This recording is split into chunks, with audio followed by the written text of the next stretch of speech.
Quando você pensa nos Beatles, o que vem à sua cabeça?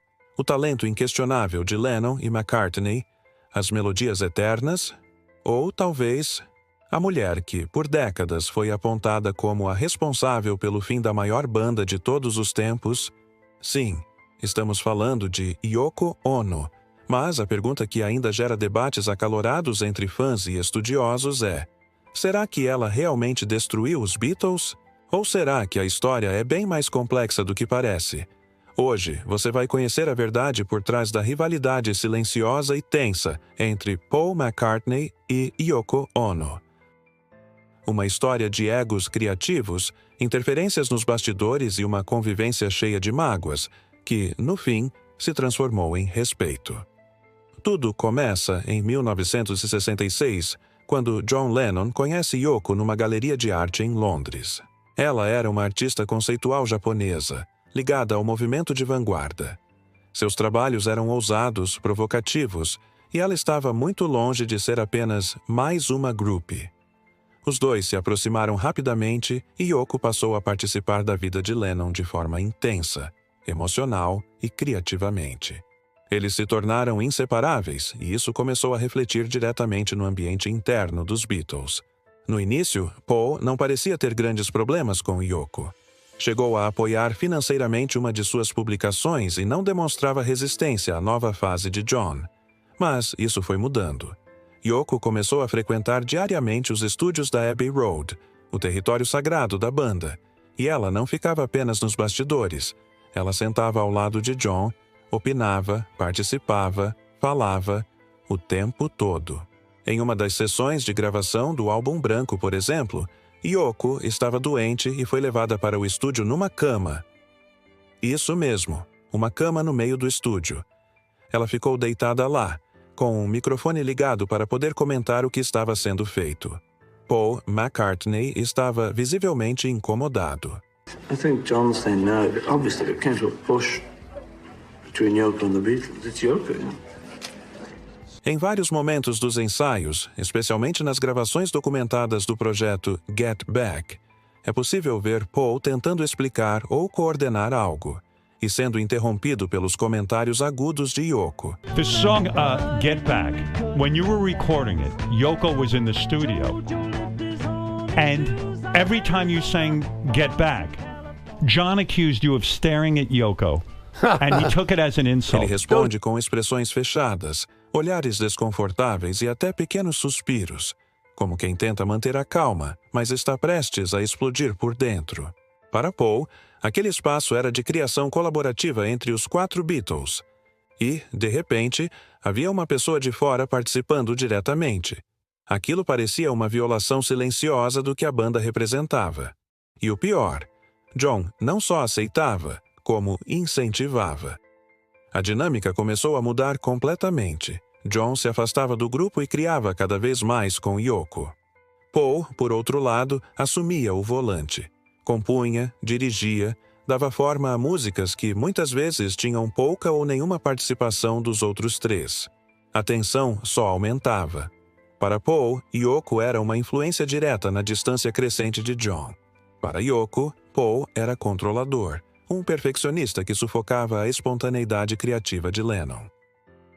A relação foi se deteriorando tanto que passou a transbordar nas músicas. Após o fim da banda, Paul lançou Too Many People, uma música cheia de indiretas sobre gente se metendo onde não devia.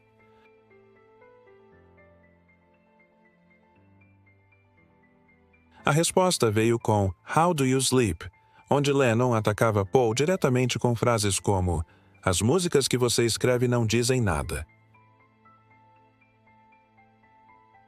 Yoko estava ali, no estúdio, ao lado de John, enquanto ele gravava esse ataque ao ex-amigo. E mais, George Harrison participou da gravação. A sensação de isolamento de Paul aumentava cada vez mais. Enquanto isso, nos bastidores, Yoko começou a atuar como porta-voz de John em negociações contratuais e financeiras.